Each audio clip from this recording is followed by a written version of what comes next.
Tanong ng marami, paano ba mag-subscribe sa hybrid bot? I'll show you in a bit, but quick disclaimer lang, I am not an affiliate or a promoter of any trading platform.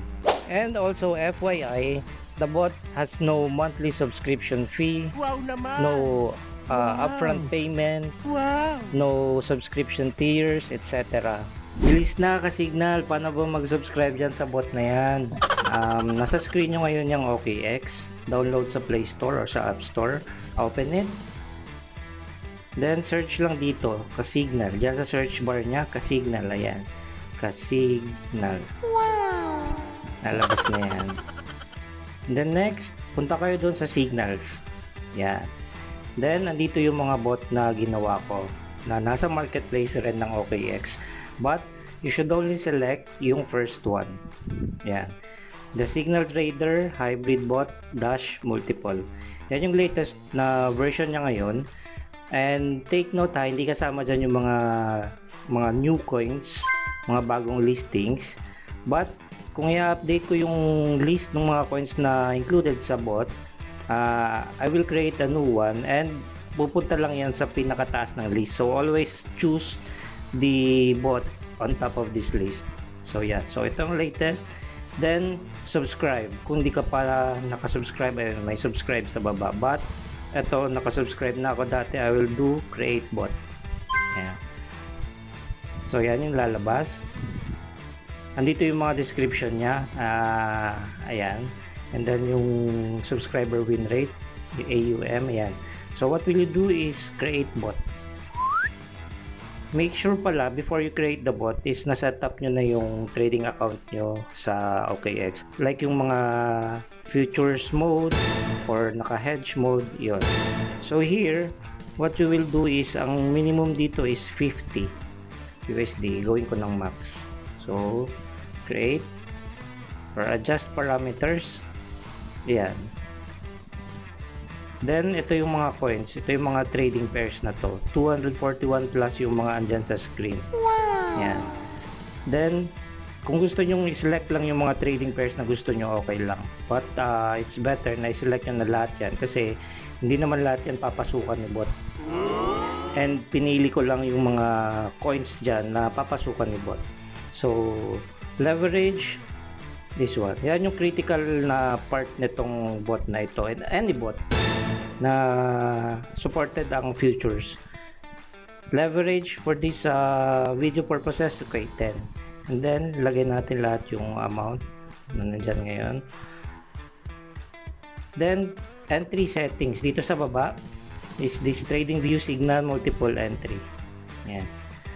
So, it is very important kasi sa trading view signal na to, ang automatic na position or ang margin niya is 100 USDT.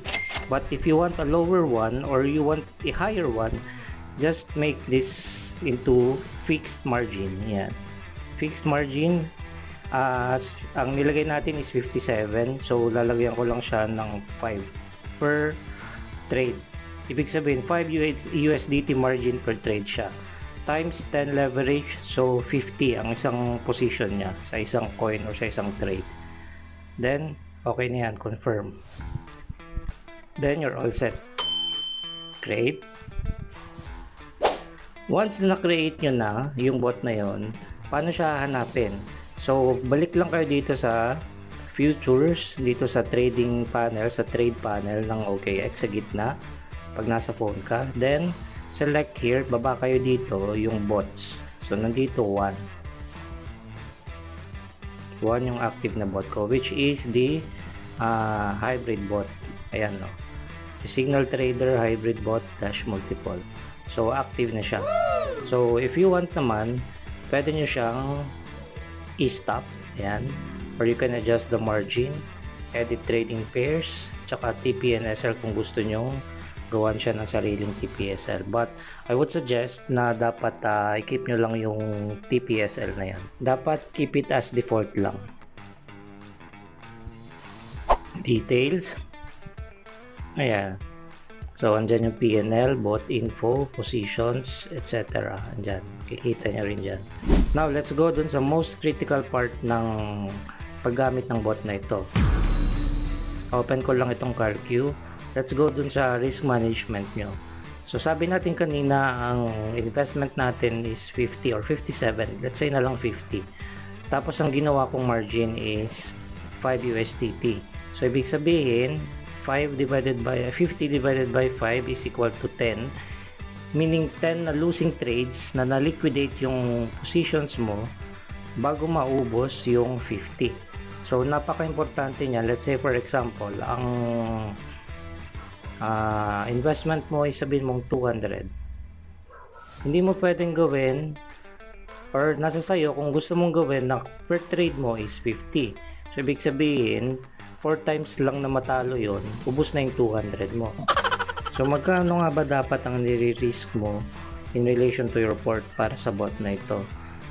Yung kanina is 50 USDT and 5 USDT yung ano mo, margin mo. So 5 divided by 50 equals times 100 is equal to 10%. So pwede mo siyang babaan actually ng 5% or depende sa'yo, mas maganda, mas mababa.